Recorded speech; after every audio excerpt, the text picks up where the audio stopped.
Sir నమస్తే sir, మీ పేరు? కృష్ణ కుమార్. ఇక్కడ లోకల్. లోకల్. ఎన్ని ఇయర్స్ నుంచి ఉంటారు? By birth. సో ఇప్పుడు జూబ్లీహిల్స్ లో లోకల్ బాడీ నెక్స్ట్ జూబ్లీహిల్స్ లో బై ఎలక్షన్ రాబోతుంది. సో ఇట్లా ఏ పార్టీకి సపోర్ట్ ఉండొచ్చు ఇక్కడ? కాంగ్రెస్ పార్టీ రూలింగ్ లో ఉంది కాబట్టి కాంగ్రెస్ పార్టీకి మద్దతు ఇచ్చే అవకాశం ఉంటుంది. అంటే కాంగ్రెస్ పార్టీకి వ్యతిరేకత ఉంది అని చెప్పి చెప్తా ఉన్నారు, నడుస్తుంది కదా. ఇక చెప్పేవాళ్ళు చెప్తుంటారు.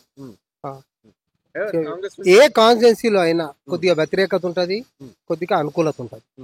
అనుకూలంగా చెప్పేవాళ్ళు అనుకూలంగా చెప్తారు, వ్యతిరేకంగా చెప్పేవాళ్ళు వ్యతిరేకంగా చెప్తారు. అర్థమైందా? కాంగ్రెస్ పార్టీ రూలింగ్ లో ఉంది కాబట్టి కాంగ్రెస్ పార్టీ అయితేనే బాగుంటదని ఉద్దేశం. అంటే ఎవరు అంటే కాంగ్రెస్ పార్టీ నుంచి ఎవరికి ఇష్టం ఉంటుంది? ఇక్కడ మీరు ఇక్కడ ఉంటారు, సో ఎవరైనా లోకల్ లీడర్స్ కానీ అట్లా వాళ్ళు వచ్చి మేము పోటీ చేస్తామని చెప్పేసి అట్లా ఏమన్నా? ఎవరైతే ఇప్పటిదాకా రాలే, ఇప్పటి వరకు ఎవరు రాలే. ముందు ఉన్న క్యాండిడేట్ అయితే వేస్ట్. ఓకే, ఆయన తప్ప వేరే ఎవరికి ఇచ్చినా గెలుస్తారు. మళ్ళీ బీజేపీ పరిస్థితి, బీజేపీ బీఆర్ఎస్ వాళ్ళు చెప్తా ఉన్నారు కదా, మేము అధికారంలోకి వస్తాం. వేడ బై ఎలక్షన్ బీజేపీ అంటారు, బీఆర్ఎస్ ఏమో కాంగ్రెస్ పార్టీ ఓడిపోతుంది ఎట్లవి మేమే గెలుస్తాం వాళ్ళంటారు. బీజేపీ పరిస్థితి ఏంటంటే ఇక్కడ జూబ్లీహిల్స్ కాన్స్టిట్యున్సీలో 130,000 ఓట్లు మైనార్టీ ఓట్లు ఉన్నాయి. ఒక్క ఓటు కూడా మైనార్టీ ఓటు బీజేపీకి పడే అవకాశం లేదు. అర్థమైందా? అందుకని బీజేపీ మీద ఆశ లేదు, బీజేపీ గెలిచే పరిస్థితి లేదు. అర్థమైందా? ఖచ్చితంగా క్యాండిడేట్ ను మారిస్తే కాంగ్రెస్ బంపర్ మెజార్టీతో గెలుస్తుంది.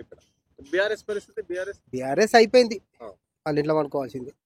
అంటే లోకల్ అంటే సమస్యలు ఏమైనా ప్రధానంగా ఏరియాలో అంటే విష్ణువర్ధన్ రెడ్డి ఎమ్మెల్యే ఉన్నప్పుడు చేపించిన రోడ్లు ఇవన్నీ. ఒకసారి కావాలంటే రోడ్లను చూడండి పరిస్థితి, తో విడిచిపెట్టిరు. విష్ణువర్ధన్ రెడ్డి ఎమ్మెల్యే ఉన్నప్పుడు అంటే 15 సంవత్సరాల క్రితం, అప్పటి నుంచి ఇప్పటిదాకా డెవలప్ ఎవడు వచ్చినోడు లేడు. మాగంటి కూడా గెలుస్తుండే ఇంట్లో వండుకుంటుండే, ఆయన కూడా రాకుండా తిరగకపోతుండే, ఏం లేకుండే, ఆయన కూడా వేస్టే ఉండే. అర్థమైందా? కాంగ్రెస్ పార్టీ విష్ణువర్ధన్ రెడ్డి ఉన్నప్పుడు చేపించిందే ఇది, మళ్ళా ఎవరు చేయించలే. అప్పటి నుంచి ఈ రోడ్లు కానీ ఇంకా వేరే బస్సుల నీకు ఇక్కడ మెయిన్ రోడ్ మీద ఇట్లా కనబడుతుంది, నువ్వు లోపలికి వెళ్తే పరిస్థితి చాలా అధ్వానంగా ఉంది. డ్రైనేజ్ వాటర్ పొల్యూషన్ అవుతున్నాయి, వాటర్ ఎవడు పట్టించుకునే నాదుడే లేదు. ఇప్పుడు జర కాంగ్రెస్ పార్టీ వచ్చినాక కొద్దిగా ఒకటి అది అవుతుంది. బీఆర్ఎస్ ప్రభుత్వం ఏం చేయలే. అంటే కాంగ్రెస్ పార్టీ నాయకులు చేస్తురంటే ఇంకా ఏడా ఈ కాన్స్టిట్యూన్సీలో టీఆర్ఎస్ ఉండే మొన్నటి వరకు. టీఆర్ఎస్ కదా, కాంగ్రెస్ వాళ్ళు ఏం చేస్తారు అట్లా. అంటే ఇప్పుడున్న పరిస్థితి ఒకవేళ కాంగ్రెస్ పార్టీకి ఇస్తే ఇక్కడ గెలిచే ఛాన్స్ ఉంది. కాంగ్రెస్ పార్టీకి ఇస్తే కాన్స్టిట్యూన్సీ డెవలప్ అయ్యే అవకాశం ఉంటది, ఎందుకంటే రూలింగ్ పార్టీ. ఫండ్స్ కూడా ఇచ్చే అవకాశం ఉంటది. వేరే పార్టీలో మళ్ళీ అదే కథ అయితే పాత కథనే కదా. అంటే ఇప్పుడున్న పరిస్థితుల్లో కాంగ్రెస్ పార్టీ ఫండ్స్ అని చెప్పేసి మీరు అంటారు కాబట్టి గుర్తొచ్చింది. అంటే వాళ్ళ ఆర్థిక పరిస్థితి బాగాలేదు, కేసీఆర్ మొత్తం అప్పులు చేసి పోయిండు, అసలు అయితే లేదు అని చెప్పేసి అది కూడా చెప్తా ఉన్నారు. అవును, ఇప్పుడు అయితే ఇప్పుడు అందరూ తెలిసిన విషయం కదా. ఒకటి రాష్ట్ర బడ్జెట్ మొత్తం ఏం లేకుండా కాంగ్రెస్ పార్టీ వీళ్ళేదో తిప్పలు పడుతున్నారు, అవి వచ్చిన వాటితోటి ఆయన కాడికి చేసుకుంటూ గుంజుకుంటూ వస్తున్నారు.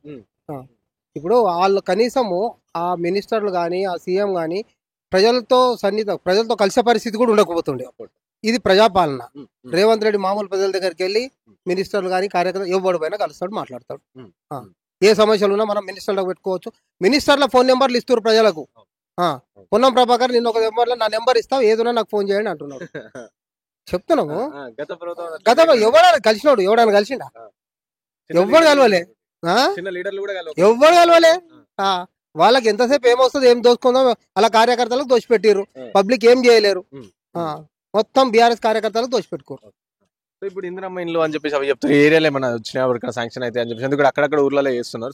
ఇంకా ఇక్కడైతే రాలే, ఊర్లలో డిస్ట్రిక్ట్లలో వచ్చినాయి కానీ ఇక్కడ రాలే. ఏమనుకుంటారు నమ్మకం ఉంది మళ్ళీ ప్రభుత్వం అట్లీస్ట్? అంటే గత 10 ఏళ్ళ పాలన చూసినాం, సో ఇప్పుడు 18 నెలల పాలన నడుస్తుంది, ఇట్లా ఏమైనా చేంజెస్ కనిపిస్తున్నాయి మీకు? ఖచ్చితంగా కనబడుతున్నాయి. ఇప్పుడు సన్న బియ్యం వచ్చినాయి, ప్రజలందరూ తీసుకుంటారు, తింటారు, సంతోషంగా ఉంటారు. ఇంతకుముందు దొడ్డు బియ్యం వేస్తే అవి తీసుకుపోయి అమ్ముకుర్రు, ఏమో చేసిరు. ఎక్కడ ఎవరు అది ఎంత పేదలకు ఎంత బాగా ఉపయోగపడుతుంది పథకం. ఇప్పుడు ఇందిరమ్మ ఇండ్లు మొన్న డబుల్ బెడ్రూమ్లు కూడా అలాట్ చేసిర్రు కొల్లూరులో ఇక్కడ వాళ్ళకి అందరికి. ఇప్పుడు ఇందిరమ్మ ఇండ్లు కూడా చేసిర్రు, వస్తున్నాయి. ఇంకా ఎవరికైతే రాలేదు చేస్తారు, వెరిఫికేషన్ చేస్తారు. ఏం లేదు, ఒట్టి మాటలు అవన్నీ. అందరు తింటారు, మేము కూడా తింటున్నాం. బాగానే ఉన్నాయి.